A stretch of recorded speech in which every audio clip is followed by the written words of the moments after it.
I'm Armstrong Williams. Our guest is Dr. Maya Angelou. How in the world did you learn to speak so many languages? And how many languages did you speak? Because you're self-taught, you're self-educated. Well, everybody's self-educated. You have an ear for languages. I do. You But do. then more than that, I have an eye and soul for the human being. Languages are just devices human beings use to tell other human beings how they feel. That's all they are. There's no mystique. A person says, I'm hungry, I'm cold. Where can I find a parking space? Where are the restrooms? I need a job. Those are the same things people say in Peking, Beijing, and in Pekin, Ohio. In Dallas, Texas, Paris, Texas, and Paris, France. Birmingham, Alabama, Birmingham, England. Same thing. So when I meet somebody who speaks a different language, I say, how did you say that? And would you tell me, show me? And so I try it. And I'm just a human being, and the other person is just a human being, so what? So I make mistakes. Everybody makes mistakes. You know, you have a chair at Winston-Salem. You also had an event recently that empowered your center for the health concerns of women, especially African-American women. No, minorities, women and men. Men and women. So let's talk about the health concerns and why it's so important that you feel you need to use your credibility and your good name to bring attention to this. Well, nationally, there's a big gap between the medical attention given to the larger portion of our society, the whites, than those given to the blacks, Hispanics, Native Americans. We are besieged with high blood pressure, which leads to strokes and, of course, death, heart attack, heart disease, diabetes, and, of course, HIV. You know, we have sickle cell anemia clinics, but we don't have anything that just addresses the minority health. So we're hoping that this institute in Winston-Salem will become a kind of seminal institute, lending itself as a model to other schools and other medical colleges around the country. And already there are 2 or 3 that are interested in our model. And so it's going to be a good thing. I'm very grateful to and honored that they've named it for me. Yeah. Let's talk about some of your books, but your latest book. You know, I was here earlier in the year when they were here to shoot your cookbook, and you were laying everything out, and then when you finally see this thing and it has come together and it's complete, you say, oh my God, there it is. Here are some of the pictures she showed me. I'm going to do this, I'm going to do that. What is it like being an author? I mean, you're a consistent bestseller. Well, it's hard work and it's delicious. I mean, it's wonderful. It's exciting to have the success for a number of reasons. It brings me some money. That's one, and that's nothing real. Wrong with that. That's real. That's real. And I deserve it. Yes, you do. Nothing too good for the working class, yep. Says I. Says I. So I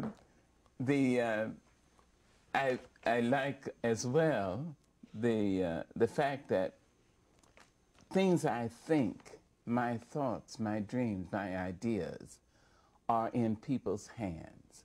I never, ever wanted to write a dust-catching masterpiece.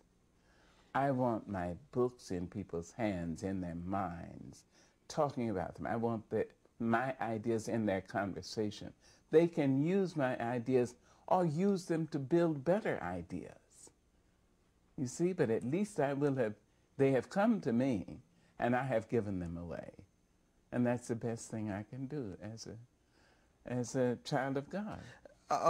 You know, people still talk about I Know Why the Cage Birds Sing. Yeah. A movie was made. Yeah. It's taught in classrooms. I mean, you can rarely talk. You can rarely talk to anybody in the world and mention Dr. Angelou, and the first thing out of their mouth, I know why the cage birds sing. Well, why is that bird still singing though? Well, because the bird sings. That's a poem written by Paul Laurence Dunbar in 1892. The poem is called Sympathy, and I'd like to say this poem to you. Oh, yes. For you and for your viewers.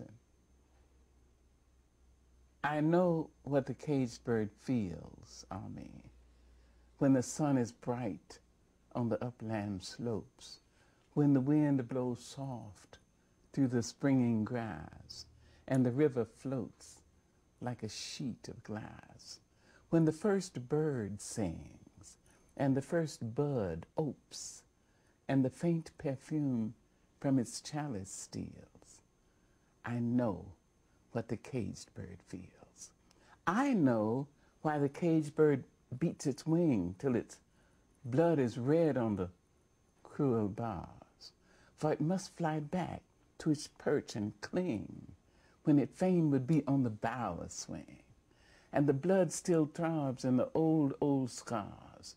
It pulses again with a keener sting. I know why it beats its wing. And I know why the caged bird sings. Amen. When its wings are bruised and its bosom sore, it beats its bars and would be free.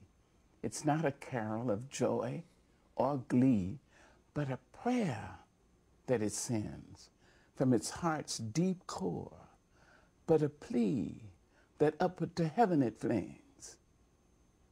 I know why the caged bird sings.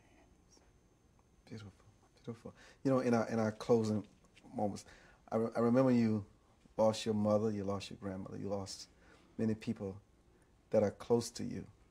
You know, I sense your love of God, your love for striving to be a good Christian. That's true. And it's every day it's a work. 24 hours a day. I know, and blowing it 85 times at least a day, and saying my prayers at night and saying, Lord, I hope tomorrow to make it 84. Wow. That's good. So when you think about those that you've lost, do you ever think about dying? Death, of course. You can't reach my age and not think about death.